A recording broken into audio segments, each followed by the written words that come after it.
Vamos refletir um pouco agora sobre a soberania de Deus e como ter o conhecimento de sua soberania impacta na nossa vida diária. Vou usar um texto base que se encontra em Isaías 46, o 9 e o 10, que diz: Lembrai-vos das coisas passadas, da antiguidade, que eu sou Deus, e não há outro. Eu sou Deus, e não há outro semelhante a mim, que anuncio o fim desde o princípio, e desde a antiguidade as coisas que ainda não sucederam. Que digo? O meu conselho permanecerá de pé, farei toda a minha vontade. Vivemos em um mundo onde as pessoas buscam um Deus que se encaixe nas suas próprias vontades. Mas o Deus da Bíblia não é um ídolo formado por mãos humanas. Ele é soberano, governa todas as coisas e nada foge do seu controle. Isaías, inspirado pelo Espírito, nos lembra que esse Deus é único, eterno e absoluto em autoridade. Hoje veremos por que precisamos proclamar essa soberania e como ela impacta na nossa vida prática e espiritual. O primeiro ponto é: corrija a nossa visão distorcida de Deus. Sem entender sua soberania, corremos o risco de tratá-lo como um servo de nossas vontades e não como o Senhor do universo. O Salmo 115, o verso 3 diz: O nosso Deus está nos céus e pode fazer tudo o que lhe agrada. O segundo ponto é que gera confiança em tempos de incerteza. Saber que Deus está no controle traz paz em meio ao caos.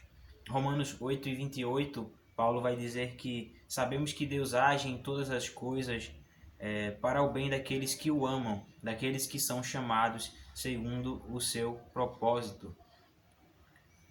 Então, até os momentos que nós consideramos difíceis, quando nós reconhecemos a soberania de Deus, sabemos que até os momentos difíceis e momentos de sofrimento podem nos ensinar lições, como nos aproximar mais de Deus.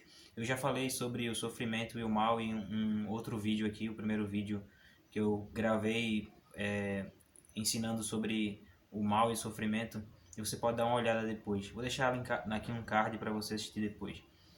Mas seguindo, também um outro ponto é que protege contra orgulho e autossuficiência. Nos lembra que não somos donos da nossa própria vida, mas somos mordomos. Ou seja, quando nós entendemos que estamos aqui para servir e não só para receber, a gente passa a viver o plano e o propósito de Deus aqui na Terra. O próprio Jesus ele disse que aquele que quer ser o maior no reino dos céus, que seja servo. Em Provérbios 19 e 21 diz assim: Muitos são os planos no coração do homem, mas o que prevalece é o propósito do Senhor. Ou seja, o propósito de Deus ele vai além das nossas próprias vontades. Às vezes a gente quer fazer algo com a nossa justiça própria, com o nosso ego, e dizer, eu sou bom o suficiente para fazer isso. Mas quando a gente lembra que somos chamados para um propósito maior, ao qual Deus determinou para que vivamos nele. E outro ponto é, protege contra o orgulho, ou melhor, fundamento para o discipulado verdadeiro. Um cristão só obedece plenamente quando reconhece a autoridade suprema de Deus. Governa a história. O Senhor frustra os desígnios das nações, mas o seu conselho permanece para sempre. Salmos 33, 10 ao 11. Nada foge ao seu controle.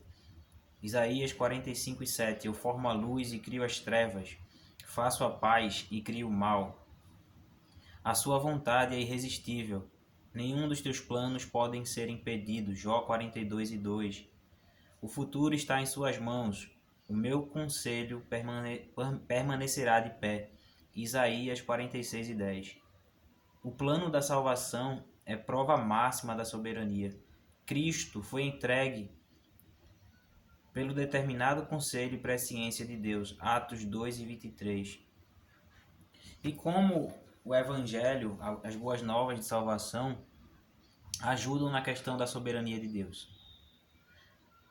O Evangelho mostra que a soberania de Deus não é fria ou tirânica, mas amorosa, pois o Rei soberano desceu para salvar pecadores.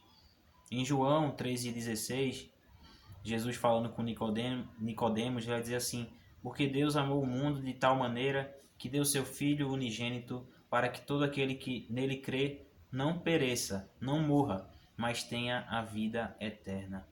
A cruz prova que mesmo o pior mal, a crucificação de Cristo, estava sobre o plano perfeito de Deus para o maior bem. Em Atos 4, 27 e 28, diz assim: de fato, Herodes e Pôncio Pilatos reuniram-se com os gentios e com o povo de Israel nessa cidade para conspirar contra o teu santo servo Jesus, a quem ungiste.